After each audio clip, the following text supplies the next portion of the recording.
ஜும்ஆவுடைய நாள் வந்துவிட்டது. ரஹ்மத்தும் பரிஹாசமும் பரிவலிக்கும் நாள் இது. இந்த நாள் அல்லாஹ் துஆக்களை நிராகரிக்காமல் ஏற்கும் நாள். ஆகவே உங்கள் துஆக்களில் காசா மக்களை சேர்க்க மறந்திடாதீர்கள். காசா ஒரு மண் அல்ல, ஒரு பிள்ளையின் கனவு, ஒரு தாயின் கண்ணீர், ஒரு குடும்பத்தின் கதறல். முழு முஸ்லிம் உம்மத்தினதும் பூமி அது. அங்கே ஒரு குழந்தை இரவு தூங்கவில்லை. காரணம், வானில் இன்னும் போர் விமானம் பறக்கிறது. அங்கே ஒரு தாய் சுவாசிக்கவோ சிரிக்கவோ முடியவில்லை.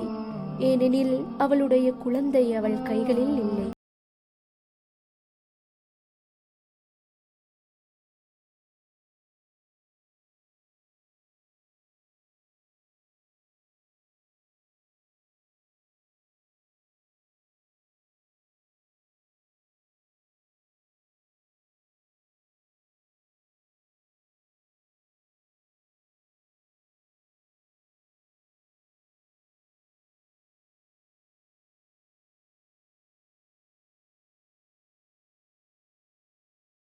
போக்க உணவு பெறப்படுபவர்களாகவும் அவர்களின் வீடுகள் மீண்டும் அமைக்கப்படுபவர்களாகவும் ஆக்கிவிடுவாயாக.